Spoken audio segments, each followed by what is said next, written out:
$1 million in Sydney or Melbourne is basically enough money to buy you space for two, a two-bedroom apartment in the inner city, or keys to this, one of the world's fastest two-seater supercars, the Lamborghini Aventador. One is clearly a logical and practical choice, the other is sheer indulgence. With low interest rates and the housing boom in full swing, there is still money to be made out of inner city apartments.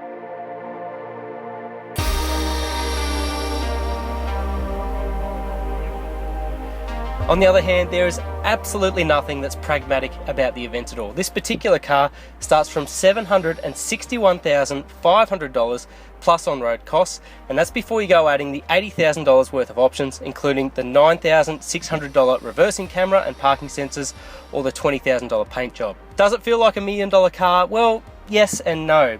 You look around, there are some nice touches indeed, but by the same token, a lot of the switchgear feels familiar because again, it's found in your everyday Audi. One thing that isn't shared with the rest of the Volkswagen group is the Aventador's 6.5 litre V12 engine, a drivetrain that originally spans back in parts to the Lamborghini Countach of the 1970s. Like that car, the Aventador's engine is mid-mounted. It is mated to a single-clutch 7-speed transmission that can accomplish gear shifts in just 50 milliseconds. All-wheel drive traction, a carbon fibre monocoque, pushrod suspension and carbon ceramic brakes complete the performance package. Not that any of those attributes are much help on inner city roads. Now they might be known as the raging bull, but the sad reality is that most Lamborghinis are confined for a lot of their lives to the inner city.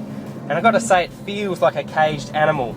I mean, sure, all the switchgear and the basic layout feels like an everyday car.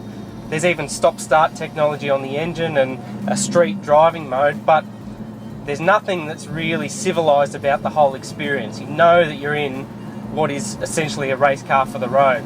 The steering's light enough at low speed, but other than that, there's nothing really civilised about this car. It rides really firm over bumps.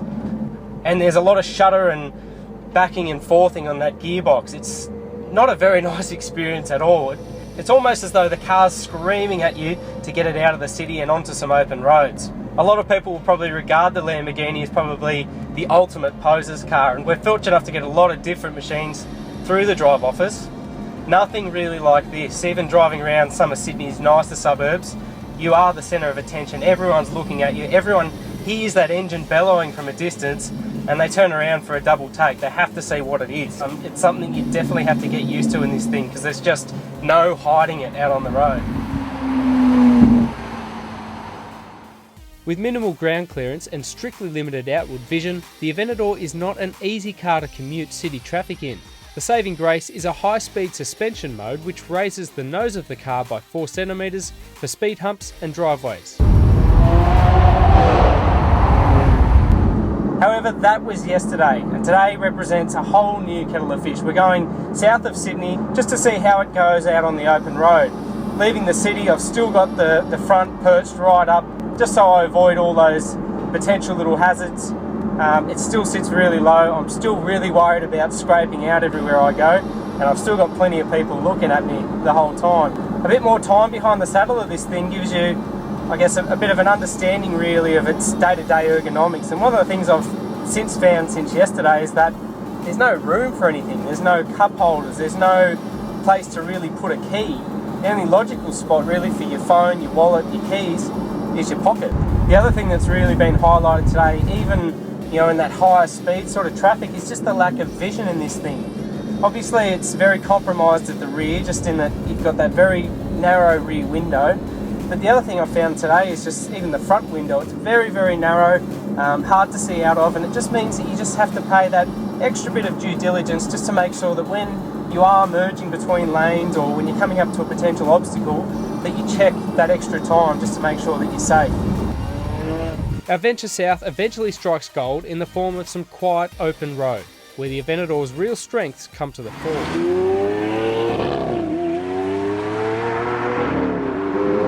Now this is more like it. Finally some country open roads to really see how this thing goes. And I've got to tell you, my first impression, Totally unbridled performance, 0 to 100 in just 2.9 seconds and onwards to a top speed of 350 kilometers an hour. It is just mesmerizing power. You think you get your head around what a powerful car is, well this is just rewritten all those parameters. It's absolutely head smashing just how fast this thing is. And you know what?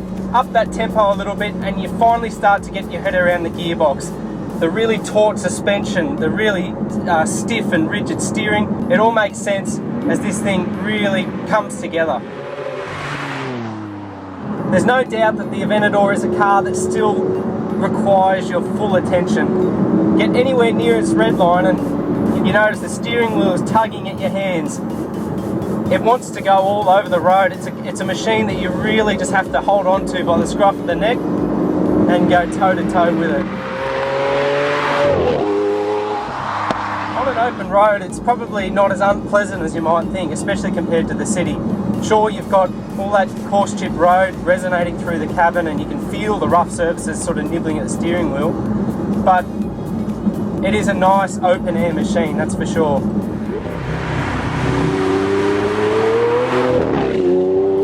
Being so long, the initial suspicion with the Aventador is that it's going to be a little bit of a handful to hold on to in corners. There's no doubt with all that power, it is a little bit off-putting at first, but that lack of vision, that everything else, it all makes sense because the car really shrinks around you in corners and it's like a go-kart. That's the only thing you can really compare it to. There's no body roll and it really just hugs on through corners. The other reassuring thing about the driveline is the fact you've got all-wheel drive traction. Having those 4 really thick and wide tyres to channel all that power instills a little bit more confidence knowing that it's not going to pirouette on you unexpectedly. The steering on the Aventador, pretty much in all situations, is probably the one exception to that raw edge stuff. It's light enough around town and well weighted, but it weighs up really nicely through corners when you really lift the tempo a bit.